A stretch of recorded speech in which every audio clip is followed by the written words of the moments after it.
दोस्तों, कहते हैं कि जो समय बीत गया वो कभी वापस नहीं आता, और यही छोटी सी बात हमें हमेशा ये याद दिलाती है कि हमें अपने आज के समय का किस प्रकार सदुपयोग करना है, ताकि भविष्य में हम कभी भी बीते समय को लेकर परेशान ना हो।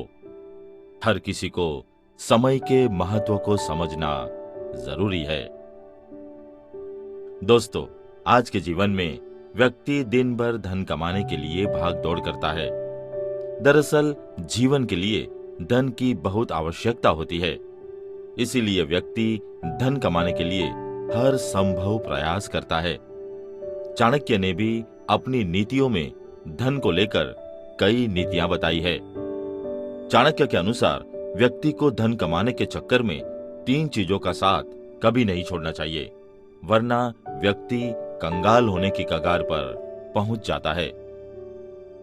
आचार्य कहते हैं कि व्यक्ति के हाथ में पैसा चला जाए तो वह उसे दोबारा कमा सकता है, लेकिन व्यक्ति अगर धन कमाने के चक्कर में इन 3 चीजों का साथ छोड़ देता है तो उन्हें वापस पाना मुश्किल हो जाता है। आइए इसे विस्तार से समझते हैं। परिवार का साथ। दोस्तों, चाणक्य के अनुसार जब रिश्ते के बीच में पैसा आ जाता है तो वहां अहंकार और अहम जन्म लेता है, जिससे रिश्तों में दरार आनी शुरू हो जाती है। इसीलिए परिवार से पहले कभी पैसों को तवज्जो नहीं देनी चाहिए। चाणक्य कहते हैं, पैसे आपका साथ हमेशा नहीं दे सकता। जीवन में कभी भी ऐसी परिस्थिति आ सकती है जब परिवार ही व्यक्ति के काम आता है। इसीलिए परिवार पैसों से पहले रखना चाहिए, क्योंकि रिश्तों की डोर टूट गई तो इसे दोबारा जोड़ा जा सकता है, लेकिन रिश्ते में आई दरार दोबारा जोड़ी नहीं जा सकती। धर्म का साथ। दोस्तों, आचार्य चाणक्य के अनुसार जहां धर्म विद्या लक्ष्मी न हो वहां सकारात्मकता वास नहीं करती है। साथ ही ऐसे घर में व्यक्ति का स्वास्थ्य भी ठीक नहीं रहता है।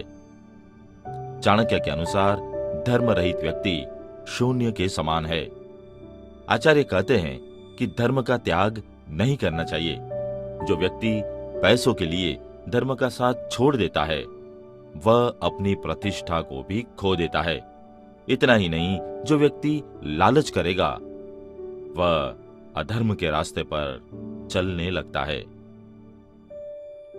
आत्मसम्मान बनाए रखें। दोस्तों, कहते हैं कि आत्मसम्मान व्यक्ति की वह पूंजी है जिसे कभी भी खरीदा नहीं जा सकता है। धन तो व्यक्ति कमा लेता है, लेकिन आत्मसम्मान पाना बहुत मुश्किल है। कहते हैं, खोए हुए धन को दोबारा प्राप्त किया जा सकता है, लेकिन धन कमाने से कई ज्यादा कठिन है आत्मसम्मान पाना। चाणक्य कहते हैं, पैसों के नशे में चूर व्यक्ति की तुलना में आत्मसम्मान से परिपूर्ण इंसान अधिक धनवान होता है। आइए पिछले एपिसोड की कहानी हम आगे बढ़ाते हैं। पिछले एपिसोड में आपने सुना कि किस तरह मैं हर चीज से डरता रहता हूं। मुझे सिर्फ स्कूल जाना और कबड्डी खेलना ही अच्छा लगता है। मुझे तैरना बिल्कुल भी अच्छा नहीं लगता। इस बात को लेकर घर के सभी लोग मेरी हंसी उड़ाते हैं। सुबह सुबह स्कूल जाना होता है तो मैं कुएं से लोटे से नहा लेता हूं और नदी पर जाना टालता हूं। अब आगे। मेरी यह जुगत सभी के लिए हंसी और ठहाकों का विषय थी, लेकिन फिलहाल मैं कर भी क्या सकता था। बाहर भी हंसी, घर में भी हंसी। सच पूछो तो जान आफत में फंसी थी।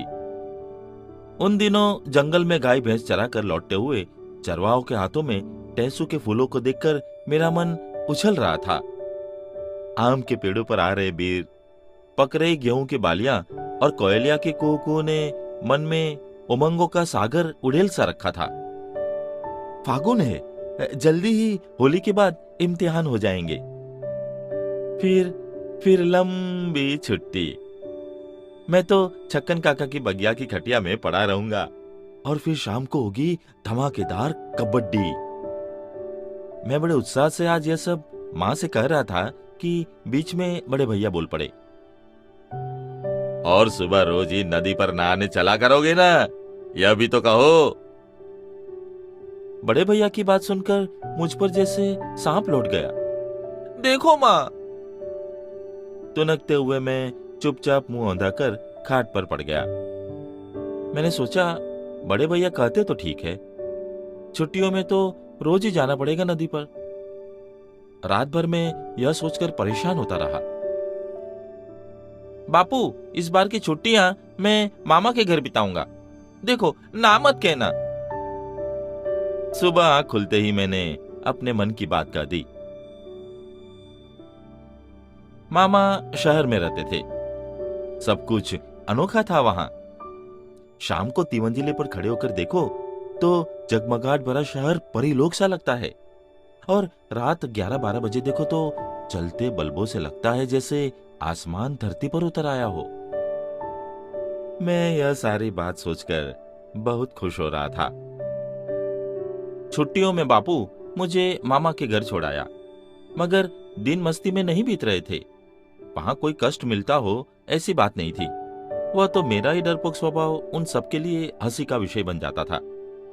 मैं मन ही मन चिढ़ता और सोचता, क्या मैं हमेशा ऐसा ही बना रहूंगा? कल रविवार है, तुम्हारे भैया नदिया पर जाएंगे, तुम भी साथ चले जाना, मामा ने कहा। मेरी हालत खराब हो गई। बहानेबाजी काम न आई। मामा फिर बोले, चले जाना, वहां तुम्हें अच्छा लगेगा। मुझे गुस्सा आ रहा था।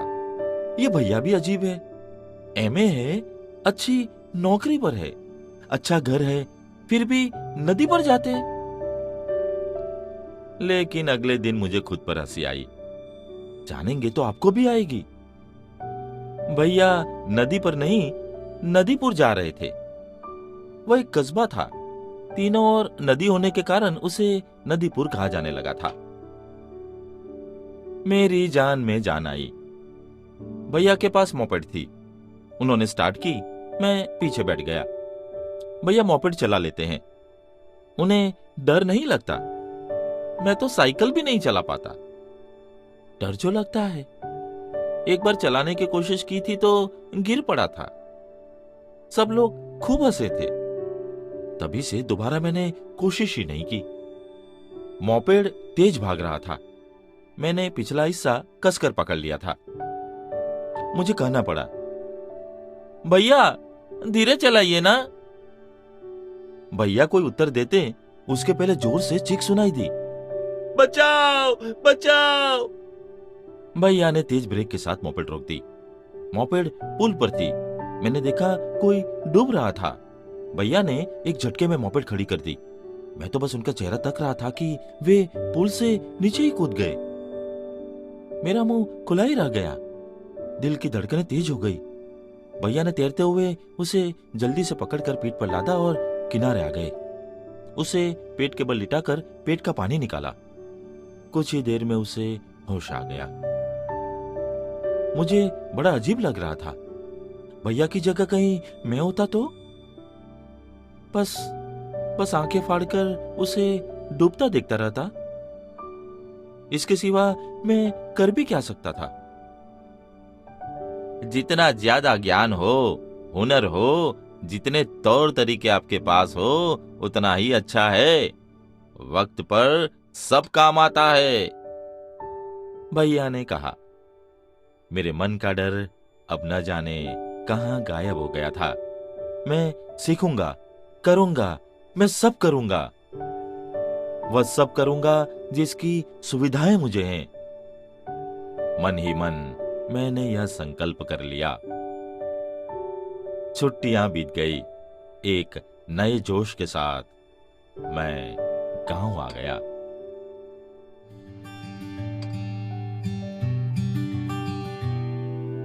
दोस्तों, आज के एपिसोड में बस इतना ही।